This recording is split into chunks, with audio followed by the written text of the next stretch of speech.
Do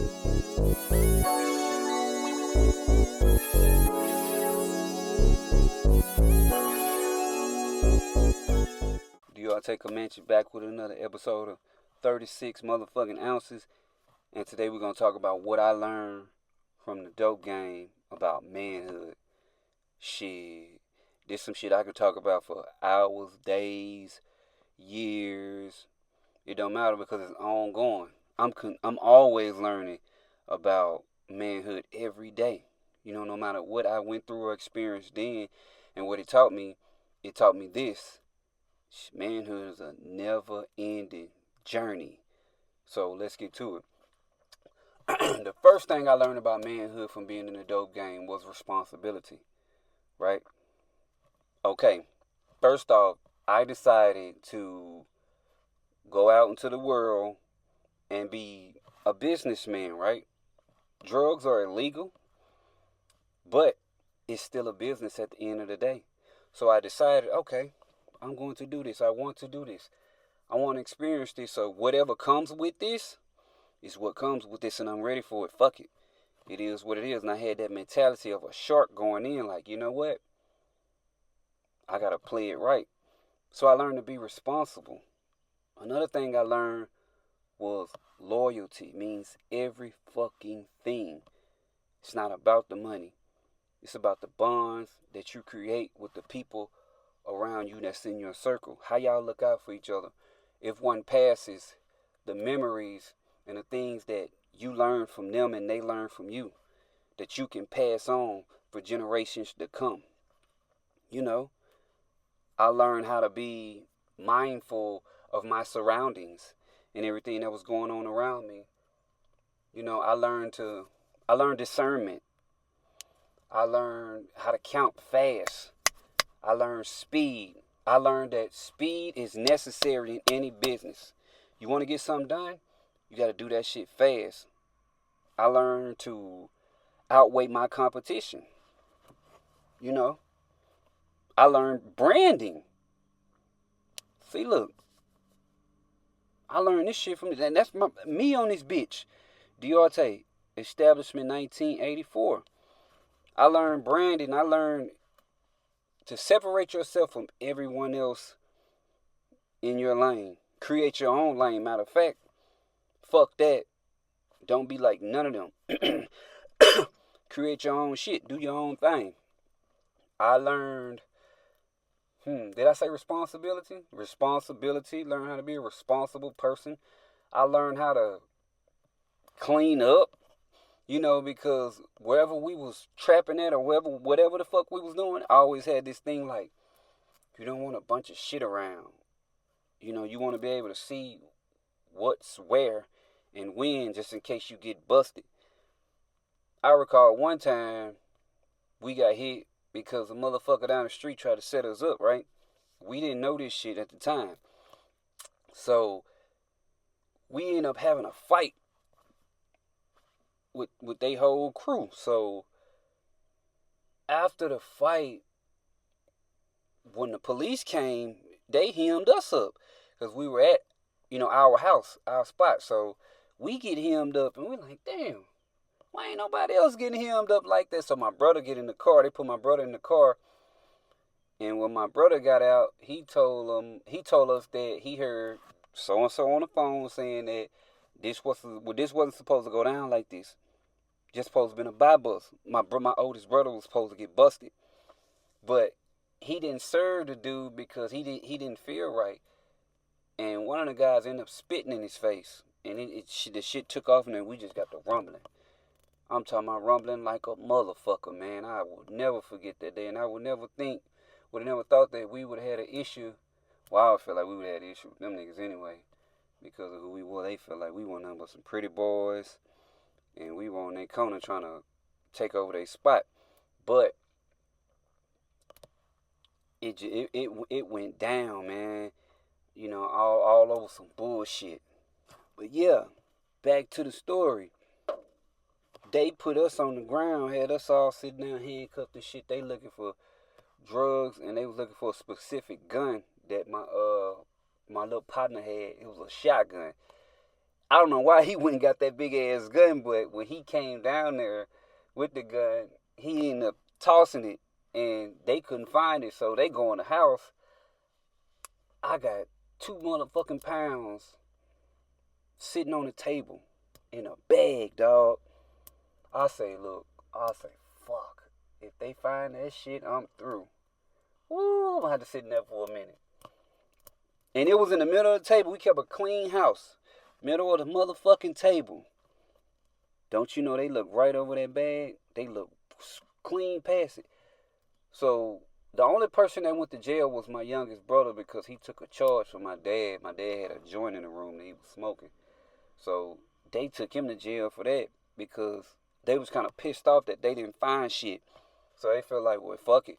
We gonna take them anyway. And one of the officers, he was an old detective, he told my dad, shit, you can't protect them for long. We gonna get them. Straight up. He told my father, we gonna get them basically because we never could get you, nigga. So we know what they doing. We gonna get them. You know, we gonna get them. So I always used to try to keep my brothers and my boys on point. Like, this shit is not a fucking game out here. They will throw us the fuck away. You know, I learned to be observant in the game. I learned to peep everything around me because when that shit happened, it was like, these niggas live right up here. And I never thought this man would be snitching because a lot of people feared him. And they respected him to a certain extent because he had some motherfucking hands and he knew how to get down. And he wasn't no pussy. Now, me and him squabbled and we got down.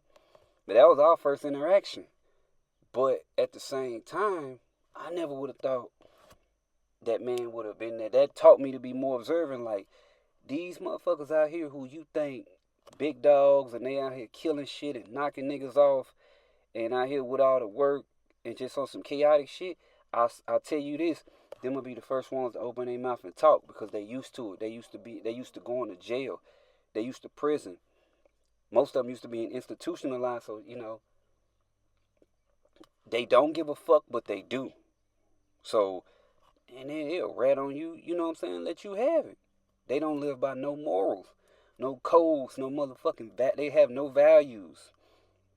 We were taught that this is a business. Y'all not know, you not know, you're not an inmate. You're a businessman. You're not out here to stay out here to be making money to go to the club and tricking all your money off on these hoes buying pussy. No, you stacking to build something. I'm a Comanche. And that shit means something to me and it means something to my family. You know, that Native American shit run through us. If you see any of my family members, if you seen us, even the kids, you'll be like, damn, we the ones. But back to the story on what I learned about manhood from the dope. I learned how to be a man. I learned that when you do something or when you say something, stand on it. You say something one time, stand on that shit. Mean business. Because if you keep talking and you keep, nobody gonna respect you. Nobody gonna respect your authority. You gotta lay down law. And especially if you out here in the streets, you have to lay down law. It's no other way around it. You ain't really gonna make no real money. Ain't nobody gonna come fuck with you like that. They gonna come trying to take your shit. And people have to know, if you come trying to take my shit from me, it's up and it's stuck for the rest of your motherfucking life. They have to know that even if you never have to get down like that, they have to know that if I fuck with this man or his people, there's consequences behind it. They have to know that. Like your children have to know. It's consequences behind if you don't follow the rules. You ain't gotta beat them. Just give kids a certain motherfucking look and let them know, like, look, you touch that goddamn stove, you gonna burn your motherfucking self. Go on, go touch it and see what happens. See, I let mine fuck up. And I allow them to come back to me and I talk to them and I have certain conversations with them to let them know, especially my two boys. You know, my 14-year-old at the point to where he calling me by girls, he asking me certain shit. You know, and I talk to him and I lace him up, I give him game, but only when he come to me. I don't try to force nothing on him. I'm not trying to force him to be how I was. He's a motherfucking square. I tell him about the streets and the life that I live. He don't want no pause. I'm like, he's a fucking genius. He's smart as hell. And I love that. I love the fact that I learned how to be a father growing up in the streets. Because I had my first child. When I had my first child, I was already in the streets. I was already hustling. So I learned that I had to be very careful and not allow these streets or these circumstances to take me away from my kids. My kid at the time, I had one little girl, and I loved her. I still to this day I ain't changing, but it taught me how to be a real motherfucking man. Man stand 10 toes down no matter what. You get your ass hit, you get back up. You get locked up, you bond out, you get right back to it. You figure it out. You go broke, you figure it out. Your woman leave you, you figure it out. Don't cry, don't call back. Fuck that. Keep it fucking moving.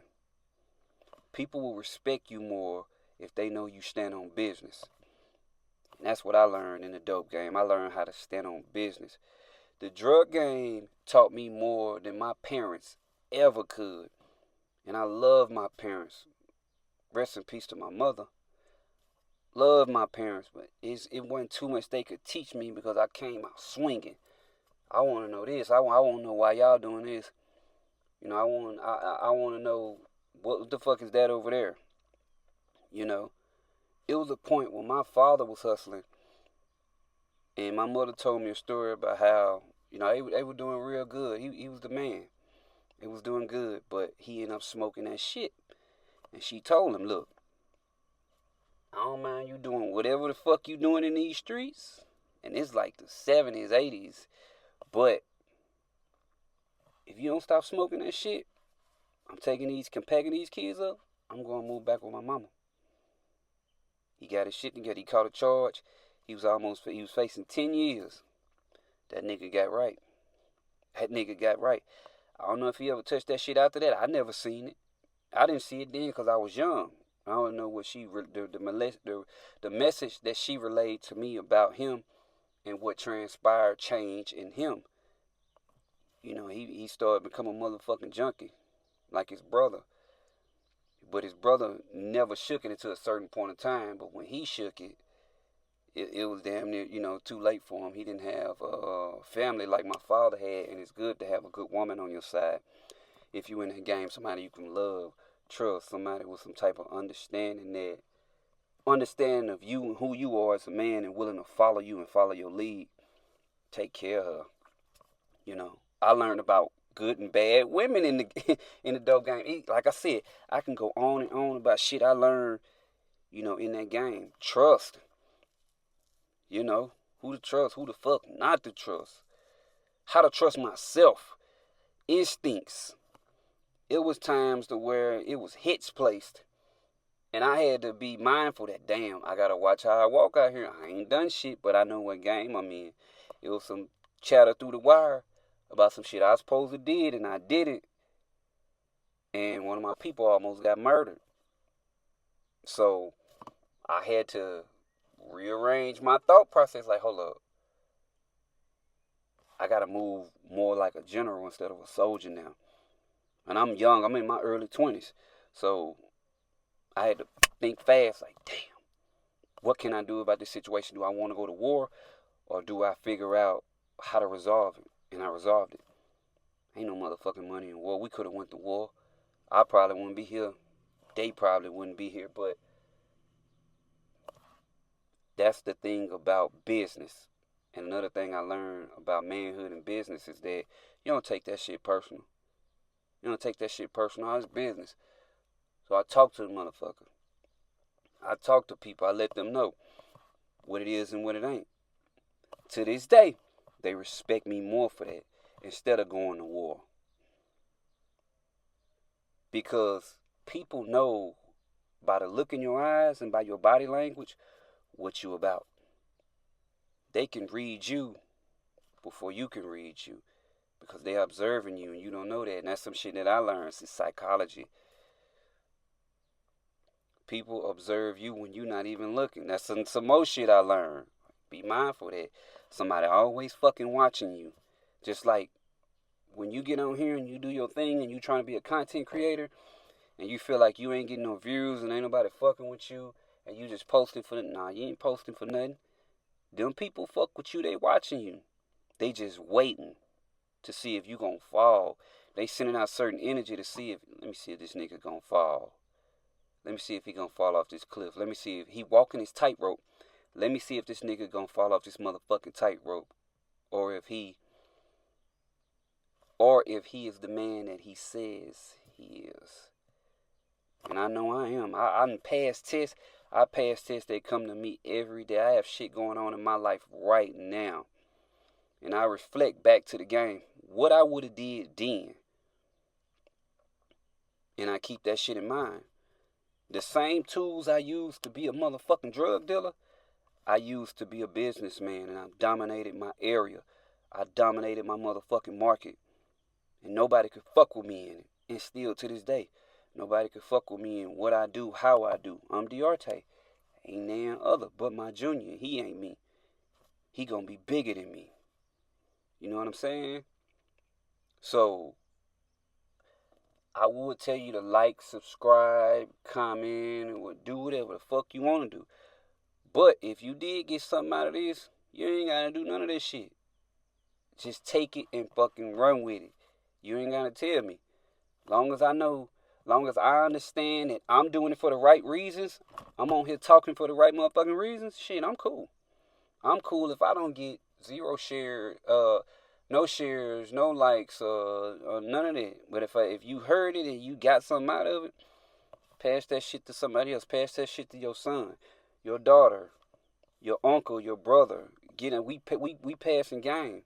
Games to be sold, not told. But we giving you jewels because you need them, you deserve them. We gotta start loving each other. We gotta start fucking with each other more. We gotta start fucking with each other heavy. Start investing in each other. You know. We gotta invest in us as a people, because if we don't, shit, ain't nobody else gonna do it for us. They gonna keep milking us. These people feel like we liquid, and that's another story for another video, for another episode. So I'll be back probably tomorrow, probably the next day. Shit, probably later on, depending on how I feel. Fuck how I feel. I'm gonna get on here. You know what I'm saying? I'm gonna give it to you. This is Diarte Comanche, and this is my 36 ounces of what the fuck I learned about manhood. Shout out to all the single fathers out there. I'm a single father. Shout out to the real men out there. Shout out to the men that's protecting their children and their neighborhoods. I love y'all. Peace.